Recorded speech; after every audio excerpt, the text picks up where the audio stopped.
What's up, guys? It's Brian Kovic with Brian Kovic Fitness, and I'm here for an interesting topic today, intermittent fasting. And first I want to say, don't mind these curtains, they are gone soon. Alright, now we're back. So intermittent fasting, try saying that 5 times fast first of all. So that's exactly the reason why I'm going to abbreviate it, IF, for many times in this video. So this video, we're basically going to talk about why intermittent IF is so popular now. It's been around for a long time, but right now it's starting to get traction for some reason. At least that's what I observed. And I've been doing intermittent fasting for probably 4 years now. 4 out of 6 years I've been lifting. And I've been doing it without even knowing what it was actually called for the longest time. But this video we're going to cover some myths, the claims, what it does, the science behind it, what is and isn't allowed, and the sex differences between men and women, and lastly, if it actually works. So let's get into this. So first of all, IF is not a diet. It is more of a protocol that you follow. It's more of an eating pattern, right? And quite simply, it is a fasting window that you have for the majority of the day where you fast, and then an eating window for the rest of the 24-hour day. Usually what people do is they fast for 16 hours of the day where they eat literally nothing. They only drink water. You can have coffee as long as it's black coffee. You can't add sugar, you can't add any milk, cream, anything like that adds calories. You can have tea that's unsweetened, or any like BCAAs or any 0-calorie drink. No lattes or anything like that. You could have that during your fasting period, and then you have an eating window. So usually 16 hours followed by an 8-hour eating window where you eat all your macros and calories for the day. You can get started with a 12-hour fast, 12-12 split, or 14-10 split, or you can even do 18 hours fasting and 6 hours eating, or 20 hours fasting, 4 hours eating, whatever works for you. Like I said, most people do 16 and 8. And for example, let's say you go to bed at 10 p.m. and that's the last time you eat. 9:59 you eat your last meal, right? You sleep, let's say you get a good night's sleep, 10 a.m., right? You already fasted for 12 hours, and then you still have 4 more hours left for your fast, which would conclude you'd break your fast at 2 p.m. and then your eating window would start from 2 p.m. all the way to 10 p.m. before you have to stop eating altogether. And you can customize it to whatever hours work best for you. A lot of people, they like to work out fasted, and there's 3 ways you can do this. A lot of people, I myself included, like to work out fasted, and then they wait a few hours until they break their fast. Some people like to time it, so they break their fast right after their workout. And some people don't like eating fasted because it does suck, at least when you begin. So this is what the claims of intermittent fasting are. First, it claims to accelerate fat loss and muscle growth. We're gonna delve into whether these are true or not. Second, just appetite control and hunger control. Third, increase in mood. 4, more focus. And these last ones I added. 5, less meal prep time. And 6, flexibility. So the first one, acceleration of fat loss and muscle growth. We'll come back to that in a bit. That's like the science behind it. Intermittent fasting, it definitely works in controlling your appetite, just because generally people like to eat a lot of meals, or that's what the old school bodybuilding says to adhere to, like small meals every 2 to 3 hours, 5-6 meals a day, right? And if you keep doing that, you're gonna be constantly hungry and you're never gonna be quite full. What got me into intermittent fasting, or what I did from the start, is I had 2 to 3, sometimes 4 huge meals in a shorter period of time, and I'll just be full for days. I would not, like, dieting is easy for me because of that. Like, intermittent fasting makes dieting so easy, especially when you're deeper in the cut, more aggressive with it, longer in the cut. You just feel full, right? That's the thing that you want the most with dieting. That's why people don't want to start diets, because they don't want to be hungry, right? Intermittent fasting helps fix those cravings. So more focus.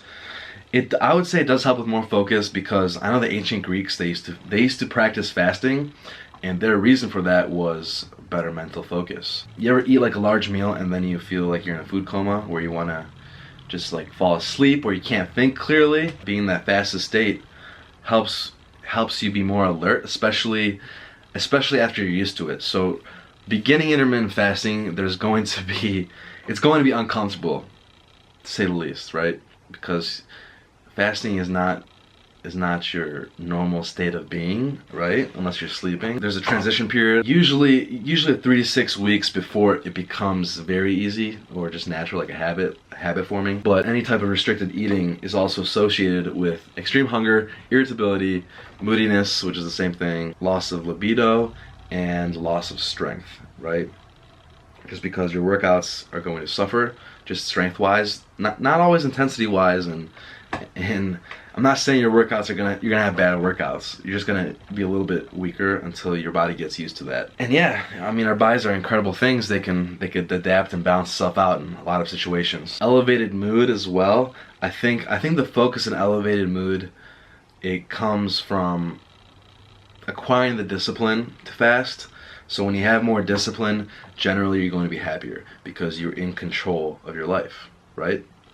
Simple as that. You're more in control, and when you're in control, when you feel in control, you're less viable to be depressed, you're less viable to be unhappy, all that. And I do feel, on an empty stomach, I feel more alert. I like getting work done on an empty stomach and then breaking my fast after my workout. The last two claims of intermittent fasting, so less meal prep time, that's just simple. I haven't meal prepped in years.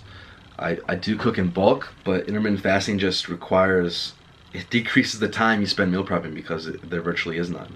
You eat just these giant meals and then you're done. And the last one I added, it definitely allows you to be more flexible with your diet, especially if you go out to eat a lot. So if you're able to track that accurately, let's say you break your fast at 2 p.m. and you end it at 10 p.m. and you're going out to eat at about 6 p.m. with some friends.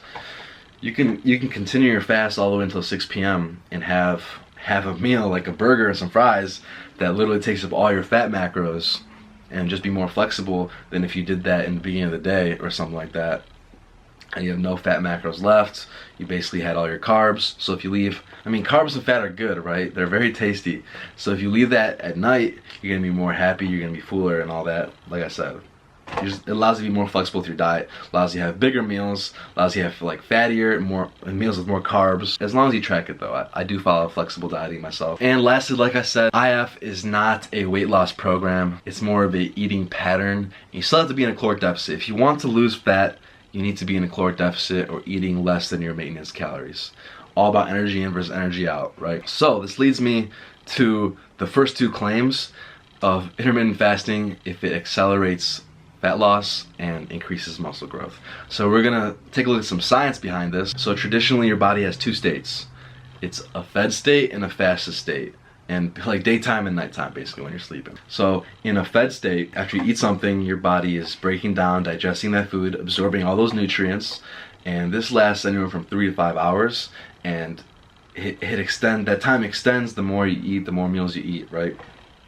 And then during this time, in a fed state, insulin levels in your body are high, so it's a little bit harder to burn fat. But if you're in a caloric deficit, like I said, it doesn't really matter. You're losing fat either way. It's just less efficient. It's slower, per se. Then after that, when it's all done, there's another 8 to 12 hours as a period of post-absorptive. It's called the post-absorptive state. Post-absorptive state.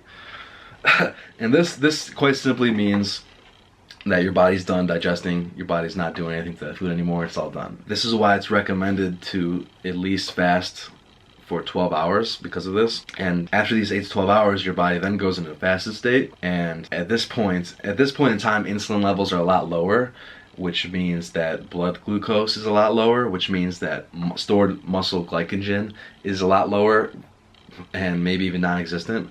So your body looks for other sources of energy, and your fat stores is one of those stores that it can use. So it may have a slight advantage in burning some more fat than, let's say, a normal, breakfast, lunch, dinner type of day. And fasting also, it increases insulin. It increases insulin sensitivity. So what happens is when you eat carbs, insulin gets released and secreted in your body out of your pancreas, and blood. It allows blood glucose to start forming in your blood, which is what your body uses for energy, and the energy that's not used is stored into your muscles as muscle glycogen, anything, and that's energy that your muscles use directly. and anything else is stored into your liver as liver glycogen. So that's your energy that your other parts of your body uses, right? So when your body is very sensitive to insulin, all those carbs, all that glycogen goes directly in your muscles, and it just helps with muscle growth. But at the same time, this information is not exactly groundbreaking or extremely significant. Otherwise, everyone would be doing it. It's not a miracle. It's not going to completely transform you. It's just a way. It's like a supplement, right? Intermittent fasting you can use as a supplement. It helps supplement your diet. I always say the best diet is the one you can stick with, because everyone is different and everyone has different strategies that work best for them. If intermittent fasting is a good strategy for you to do, by all means, go ahead. It works for me. But at the same time, if you're having negative results with something, don't do it. Look for something else. Don't do it because your favorite person on YouTube does it, if you're seeing negative effects for you. There are some conflicting views whether intermittent restricted calories versus daily restriction of calories helps best preserve muscle mass. I would just say that hit your protein macros and you're safe, right? Obviously, with any diet you need to be prepared for, you need to be prepared to lose some muscle mass and some strength. It's going to be over it's going to be over time, but unless you're taking some secret stuff on the side that no one knows about, it's going to happen. You just have to prepare yourself for that. But like I said, the longer you're in a cut, the more aggressive you are in a cut, the more muscle mass you will lose, the more strength you will lose. But you can easily get that back. Just a couple months of gaintaining, that's all you need. One tip I do have for anyone attempting intermittent fasting is to leave at least 1 to 2 hours after eating before you go to bed, because first of all, I'm not good at this. I eat like until I go to bed. Many times I eat at the computer, watch some YouTube videos, I'm eating, and then when I'm done I go right to bed, which is bad. Making this video is actually inspiring me to change something. So thanks YouTube. But yeah, on a fuller stomach it's hard to fall asleep, and your quality of sleep is greatly reduced. So try and do your best with that. I'll try as well.